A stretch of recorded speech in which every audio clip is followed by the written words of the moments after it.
الحمد للہ رب العالمین والعاقبۃ للمتقین والصلاة والسلام علی سید الانبیاء والمرسلین محمد وآلہ واصحابہ اجمعین، اما بعد۔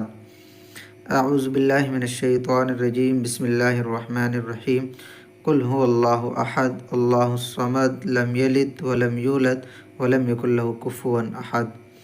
قال النبی صلی اللہ علیہ وسلم: من احب للہ وابغض للہ ومنع للہ واعطى للہ فقد استکمل الایمان۔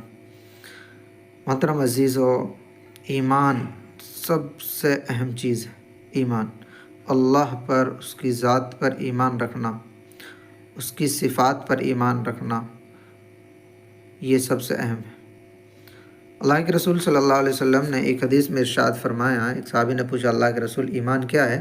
آپ نے فرمایا: اذا سرت کا حسنتک وساءت کا سیئتک، جب تجھے نیک کام کرنے سے خوشی ملے تو سمجھ لینا تیرے اندر ایمان ہے۔ اور پھر صحابی نے پوچھا: اللہ کے رسول، گناہ کیا ہے؟ آپ نے فرمایا: اذا حاک فی نفسک شیء فدعہ، جب تیرے دل کے اندر کوئی چیز کھٹک پیدا کرے تو اس کو چھوڑ دو، یہ گناہ ہے۔ تو ایمان بڑا امپورٹنٹ ہے، بہت ضروری ہے۔ تو ہر آدمی کے اندر ایمان کی کوالٹی اعلیٰ ہونی چاہیے۔ ایمان کے 70 سے زیادہ شعبے ہیں، شاخ ہیں۔ ایک حدیث میں اللہ کے رسول نے فرمایا: الایمان بضع وسبعون شعبۃ فافضلها قول لا الہ الا اللہ وادناها اماطۃ الاذى عن الطریق والحیاء شعبۃ من الایمان۔ ایمان کے 70 سے زیادہ شاخیں ہیں، شعبے ہیں۔